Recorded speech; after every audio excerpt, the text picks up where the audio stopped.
Hi guys, it's Sarah. I'm back with another video, and today I wanted to share some quick tips and tricks for Procreate.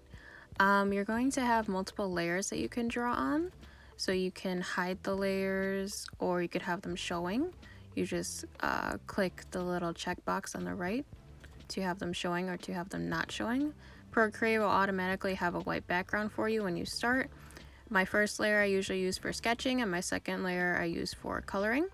On the left side, you're going to have your brush size on the top, and then you're going to have your brush opacity on the bottom, and beneath that you're going to have your back button in case you make a mistake. You're going to have your eraser on that top right, and you're also going to have your pencil on the top left. For sketching, I like to use peppermint, and I like to sketch in blue. And then for inking and coloring, I like to use syrup. So that's usually what I use. You have your color wheel, you can pick the color you want. And in the middle, you can pick the hue of that color. You can just kind of play around with it, see what you like, see what you don't like. There's more advanced options for coloring. You can go in and pick like the hue and saturation and stuff like that. There's a lot of different things you can pick as far as coloring goes. There's preset palettes that you can have on there. I think I like the campfire one the best.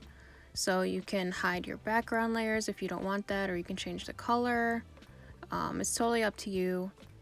If you want to save your picture, I usually export as a JPEG, and then you can airdrop it to your iPhone, or you can actually airdrop it to your iMac as long as those devices are open. So as long as your iPhone is unlocked, as long as your MacBook is unlocked and the screen is lit, it will airdrop that for you.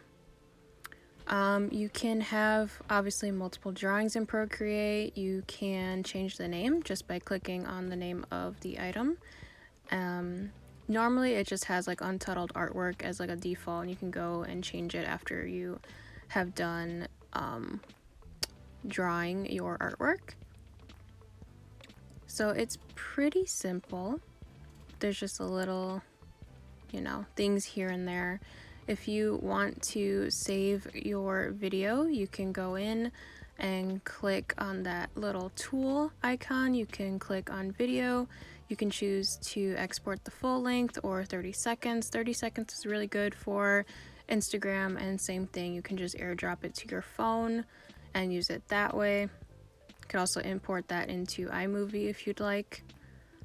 So it's a very versatile app, and it's just really good all around. It's really intuitive. So I just wanted to share a couple things with you, just like those basics, because I know when I first started I struggled a lot, and I do get a lot of questions about digital art, and it is a bit hard if you've never done digital art before like me. So it takes a little bit of getting used to, but once you get the hang of it, it's a lot of fun. So this is just Julian from Animal Crossing. I really like him. I think he's cute. But yeah, I just wanted to share that with you.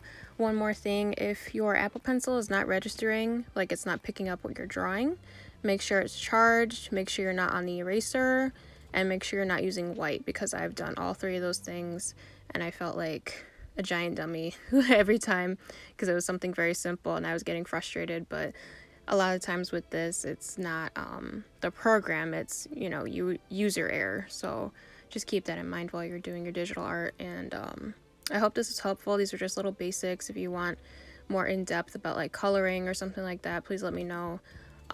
So I hope this helps, and thank you for watching, and I will talk to you next time. Bye.